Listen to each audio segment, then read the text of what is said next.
Dostlar, necəsiz? Oyunlar video çəkirəm.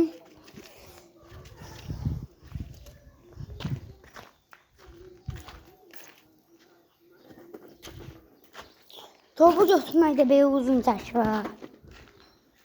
Neçə amma 78, 44. Mən 78 olmalım, 44 olaram mənim qardaşım. Dostlar, TikTok'da mən abunə olasınız. YouTube'da da 2 tane YouTube kanalı var. Ya 3 tane, bir bağlanıbdır. Onun gibi hələ var da onu video ata bilmirəm, ancaq var.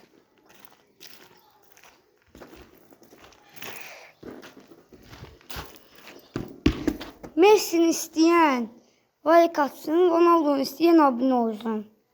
Yox, gözdə dostlarım deyil. Dostlar deyirəm. Messi'ni istəyən boş çəksin. Neymar'ı istəyən like atsın. Mbappe'ni istəyən abunə olsun. Sonra Modric'i istəyənlər yorum eləsin. Ronaldo'nu istəyənlər hamısını eləsin.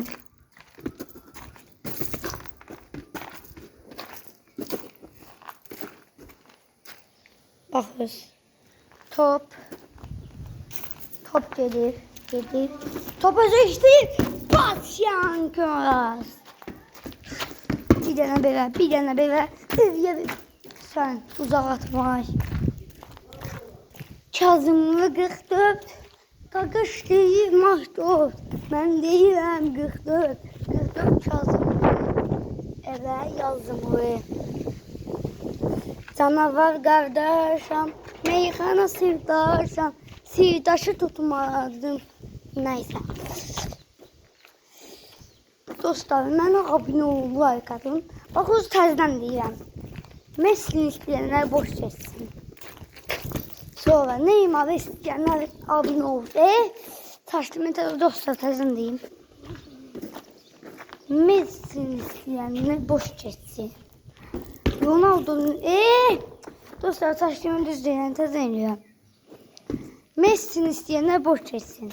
Neymar istəyənlər like atsın. Sonra Mbappe'ni istəyənlər abunə olsun. Modric'i istəyənlər yorum eləsin. Ronaldo'nu istəyənlər hamısını eləsin.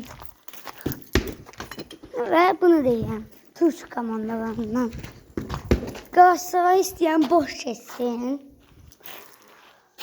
Fenerbahçe'ni istəyən bəyənsin. Trabzon'u istəyən abunə olsun. Başakşehir'i istəyən yorum eləsin. Və Beşiktaş'ı istəyənlər hamısını eləsin. Beşiktaş'ı oynayır. Beşiktaş Galatasaray mən etmədi oyun. Çoxdandan mən etmişdi 5-0. Galatasaray belə gedir. Və ağlayırdı. Neyse dostlar, sağ olun.